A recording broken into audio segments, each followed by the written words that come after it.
E essa história toda começa porque o diretor executivo da Conab, o tal do Silvio Porto, fez um documento dizendo que sim, precisava fazer, né, a importação de arroz, e aí ele diz as questões climáticas, ele fala também que o problema do Rio Grande do Sul afetou e tudo isso, então ele faz todo um laudo para justificar a existência desse leilão. E aí o Neri Geller chega lá e dá o aval dele, ele assina e fala, né, permitindo então que o leilão acontecesse. Então o Neri Geller pediu demissão. E o Silvio Porto? Será que alguém vai investigar? Porque, segundo os próprios produtores agrícolas, não há necessidade. 84% já foi colhido, parece que tem mais 11% ainda para ser colhido. Então, assim, não há a menor necessidade. Então, por que há um laudo dizendo que há? E aí, quando você vai olhar quem é o Silvio Porto, ele entrou como diretor executivo em janeiro de 2023. Só que ele já foi diretor executivo da Conab. Ele teve exatamente o mesmo cargo de 2003 a 2014. Lá os primeiros mandatos do Lula e o mandato da Dilma. Só que o que aconteceu? Por que ele saiu em 2014? Porque ele foi indiciado pela Polícia Federal, sendo acusado de participar de um esquema de desvio do Fome Zero. E aí, né, foi exonerado. Agora ele voltou. Agora, no início de 2023, início do novo mandato Lula, ele voltou. E aí, se você pegar uma reportagem dele em dezembro, ele já falava que ia ter problema no agro esse ano. Na época, ele dizia que ia faltar milho. Né? Ele estava apostando no milho, não sei porquê. Depois mudaram para o arroz. O Lula já vinha falando da necessidade de importar arroz da Venezuela. E aí veio o Rio Grande do Sul e eles perceberam ali a grande chance que a gente tem de justificar importação de arroz.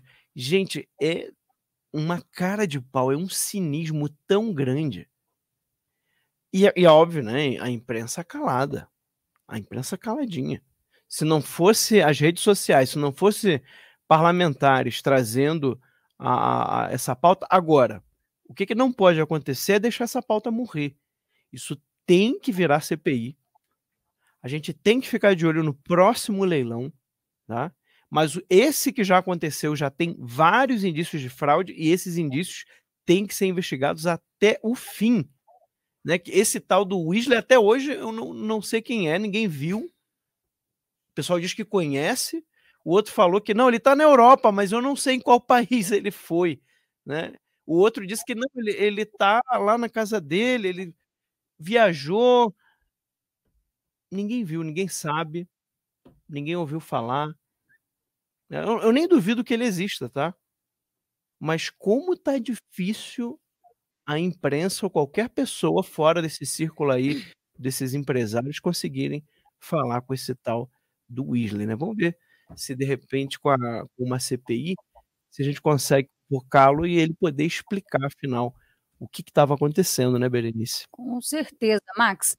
E olha, com relação ainda a essa exoneração do secretário de Política Agrícola, o Neri Geller, logo no início, né, nas primeiras horas da manhã, eu confesso que eu achei muito estranho essa história, uma exoneração que foi aceita com muita rapidez, né? E quando isso acontece, geralmente, não é porque ele pediu para sair, né? Ele foi convidado a se retirar.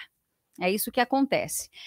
Mas, como o meu instinto não falhava, agora há pouco eu fiquei sabendo que o próprio Neri Geller já disse agora, já fez algumas declarações, e nas próximas horas muita coisa ainda deve vir à tona, porque ele disse que não foi exonerado, saíram com ele. E vocês sabem o que acontece quando uma pessoa é retirada do jogo assim, e há outras pessoas envolvidas num esquema de corrupção, né? Pode ser que ele saia atirando para tudo quanto é lado, e aí entregue muita gente. Então, a informação que eu tive de uma fonte muito próxima é de que o Neri Geller afirmou que não pediu exoneração, ele não pediu para sair, saíram com ele. Então, daqui até amanhã, muita coisa ainda vai aparecer em relação a esse assunto. Em relação ao que você estava falando do Silvio, né? Uhum. Eu acho que juntou a fome com a vontade de comer, Max. Pois Porque é. o próprio presidente da Conab, vocês sabem quem é o Edgar Preto? Ele foi deputado pelo Rio Grande do Sul. E ele é filho do Adão Preto, que é um dos fundadores do MST lá no estado. Então, nós temos hoje um presidente da Companhia Nacional de Abastecimento, que é uma liderança, um dos representantes, foi por muito tempo aí, e até hoje, né, representa o movimento dos trabalhadores rurais sem terra. Esse arroz definitivamente azedou, hein, Paulo Cogos? Agora, se o governo acha que, fazendo essa exoneração, isso vai ser motivo para não ter CPI, eu acho que eles estão muito enganados.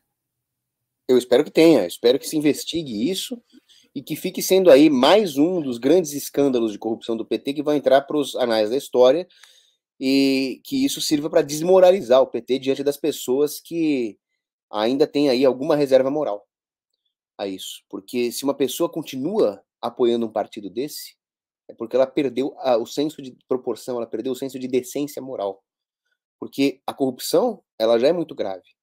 Ela destrói recursos do país, ela causa um duplo dano ao brasileiro. A corrupção, ela causa um dano pelo aumento do endividamento, da carga tributária, da inflação, e ela causa um dano pelo desvio desses recursos que não chegam na população e alimentam essa horda de pessoas que gostam de expandir o tamanho do Estado justamente para criar oportunidades de corrupção. Uma licitação dessa dá uma enorme oportunidade para os corruptos de colocarem mais mão ainda no dinheiro do povo. Por isso que é necessário reduzir ao máximo possível o tamanho do Estado. Agora, uma vez que exista esse tipo de coisa, é preciso tomar o caminho do realinhamento de incentivos, que é incentivar a justiça e desencorajar a injustiça. Quando existe um caso desse, tem que haver uma investigação, tem que haver uma CPI, tem que punir os culpados, tem que ir até as últimas consequências, tem que puxar o fio, tem que se perguntar a quem beneficia, cadê o dinheiro, follow the money, e vai ter que cair quem tiver que cair. Ah, mas chegou, sei lá, no chefe do executivo, dane-se, é ele que vai cair. Então, as coisas têm que ser levadas às suas últimas consequências, senão o esquema de corrupção vai arranjar os seus próprios bodes expiatórios. Que nem esse sujeito. Ah, não, entrega ele, entrega a mão para não entregar o braço. Não, você entregou a mão, agora eu quero o braço. Eu quero a cabeça. Eu quero que ninguém mais possa se esconder, nenhum corrupto mais possa se esconder atrás de bode expiatório, atrás de boi de piranha. Tem que acabar com essa cultura de corrupção no país. E só vai acabar a hora que pegar corrupto, criminoso de colarinho branco, e enfiar na cadeia junto com bandido. E aí os bandidos que se virem lá, que se entendam lá, bota no presídio de Pedrinha.